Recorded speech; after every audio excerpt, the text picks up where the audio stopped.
Alors la culture de la performance dans laquelle on est tous plongés, évidemment s'exerce très très fort aussi au niveau des enfants, ils sont dans ce bain qui nous est commun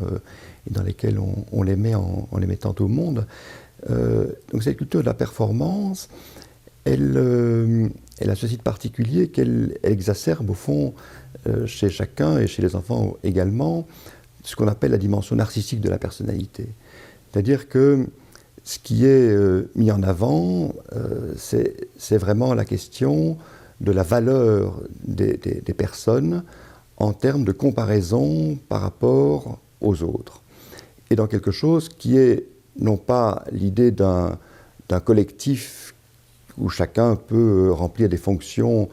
à sa manière, avec ses compétences et avec ses choix personnels, mais où il y a une série de tâches qui sont définies par des tiers, par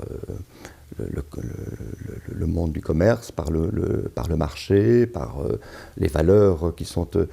en cours dans une société, et où chacun a à essayer de remplir le mieux et de manière la plus efficace possible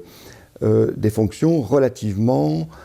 homogénéisées en termes de définition et en termes de la manière dont elles sont circonscrites par des valeurs qui ne sont pas forcément celles de la personne elle-même. Et donc les gens se trouvent pris dans quelque chose qui est d'une certaine manière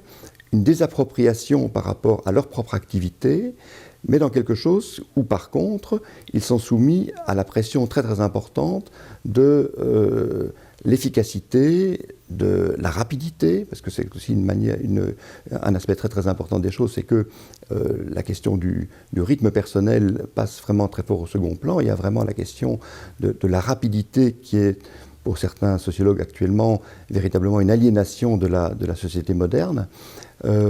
et donc qui pousse très très fort au niveau des ressources personnelles, ce qui veut dire que la question essentielle actuellement, ça a été relevé par beaucoup d'auteurs, n'est pas tellement la question de l'interdit et donc de la culpabilité qui va de pair avec elle, mais au contraire la question de l'efficacité, de la rentabilité et donc de ce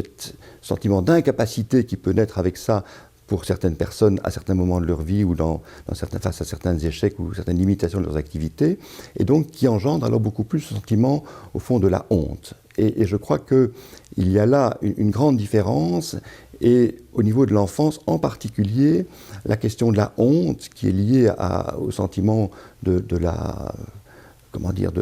mauvaise performance personnelle en termes narcissiques, la question de la honte est quelque chose qui est beaucoup plus violent encore, dans la mesure où ça effracte véritablement les fondements de l'estime de soi et de la personnalité. Je pense qu'il y a là quelque chose de très très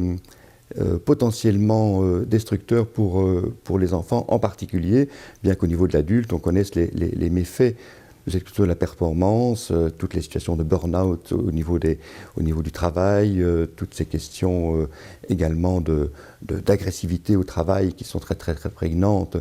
et qui se marquent de différentes manières, et notamment au niveau du harcèlement. Enfin, je pense que tout ça forme un contexte extrêmement lourd et qui s'exerce maintenant de plus en plus au niveau de l'enfance, avec des effets, je pense, relativement délétères.